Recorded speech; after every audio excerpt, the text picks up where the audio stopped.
جو تاریخ میں یا حدیث میں یا سننے پڑھنے میں جو اللہ تعالیٰ کے نبیوں کی تعداد آتی ہے، کم و بیش 1.25 انبیاء ہیں۔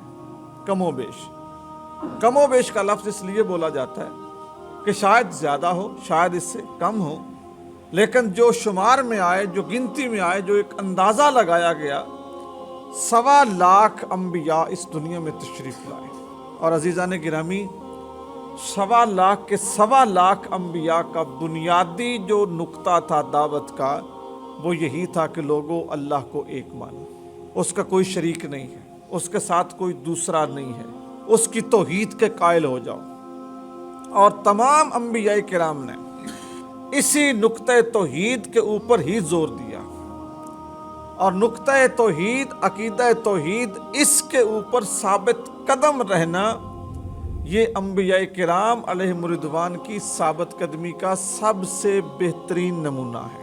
حضرت ابراہیم علیہ السلام کوئی چھوٹا سا بندہ تو نہیں تھا جس کے مقابلے میں کھڑے ہو گئے، اپنے آپ کو خدا کہلواتا تھا، رب کہلواتا تھا، سجدہ کرواتا تھا، اپنی جیلی، اس نے جیلیں بنائی ہوئی تھیں، عدالتیں بنائی ہوئی تھیں، جنت بنائی ہوئی تھی، دوزخ بنائی ہوئی تھی، لوگوں کو دکھا کے مروب کر لیتا اور ان کو اپنا گرویدہ کر لیتا اور پھر ان سے شرک کرواتا، جس کا نام نمرود تھا۔ تو حضرت ابراہیم علیہ السلام نے اس کے جتنے ہیلے تھے، جتنے طریقے تھے، جو طریقے بنا کر وہ لوگوں کو مروب کرتا تھا، ایک ایک طریقے کا انہوں نے حل کیا۔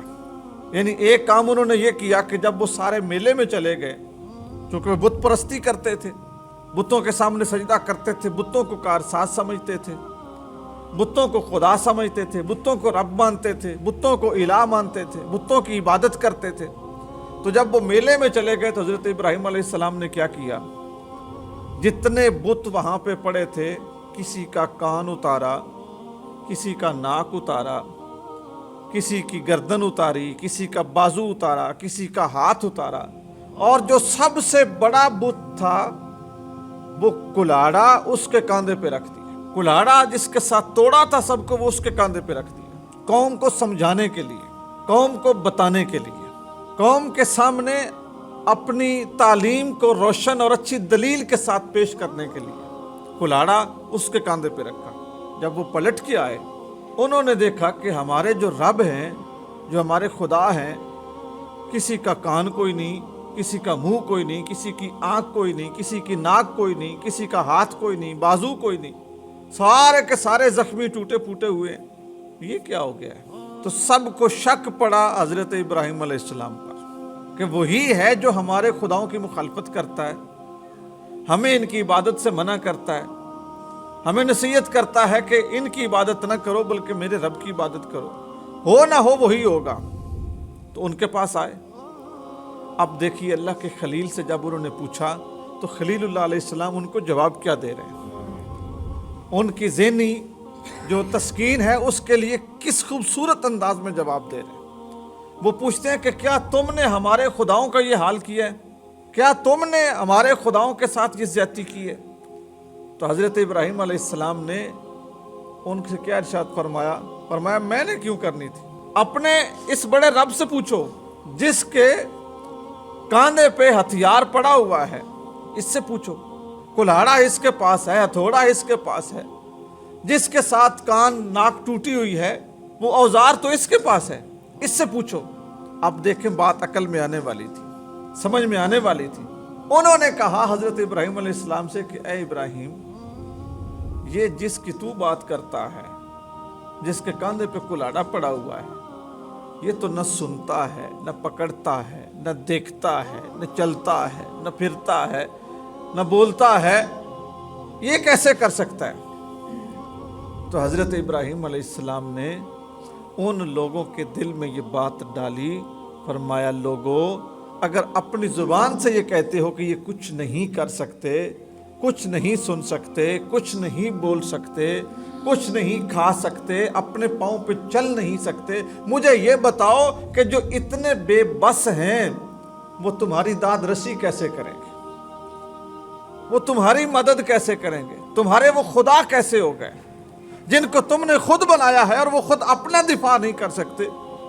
وہ تمہارے ساتھ معاملہ کیا کریں گے؟ ایک موقع نہیں ہے، کتنے موقع ہیں۔ نمرود نے حضرت ابراہیم علیہ السلام کو اپنے دربار میں طلب کیا، آپ چلے گئے تو نمرود نے آپ سے پوچھا، کیونکہ توحید کا منکر تھا، آپ سے پوچھا مجھے یہ بتا کہ کیا میں تیرا رب نہیں ہوں؟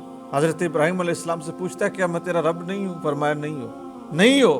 اب یہ اصل میں یہ سیرت ہے ہمارے انبیاء کی، اولیاء کی، فقیروں کی، اللہ کے نیک بندوں کی، یہ سیرت ہے پیچھے آنے والوں کے لیے کہ بادشاہ کے دربار میں بھی کھڑے ہو کہ اس کے غلط کو غلط نہ کہو، اس کو ٹوکو تو پھر تم صحیح رستے پر ہو۔ اس نے پوچھا میں تمہارا رب نہیں ہوں؟ کہا نہیں ہو۔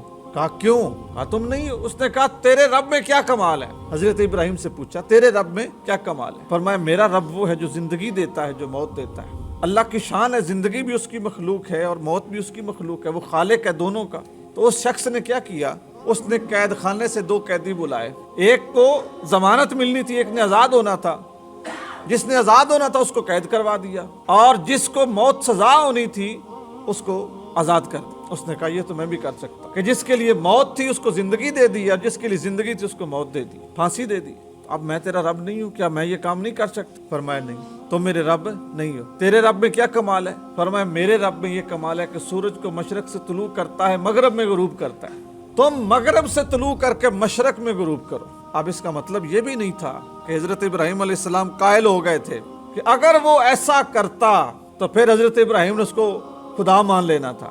یہ بات نہیں ہے، بات یہ ہے کہ اس کو اس کی محرومی دکھانا مقصد تھا، اس کو اس کی کمزوری دکھانا مقصد تھا، اس کے اوپر یہ بات ثابت کرنا مقصد تھا کہ تم مخلوق ہو، خالق میرا رب ہے۔ تو وہ تو ویسے ہی عاجز تھا، جب عاجز آ گیا تو پھر کیا ہوا؟ قرآن مجید فرقان حمید ارشاد فرماتا ہے کہ کفر مبہوت ہو گیا، وہ حیران ہو گیا، وہ پریشان ہو گیا کہ یہ کام تو مجھ سے نہیں ہوتا۔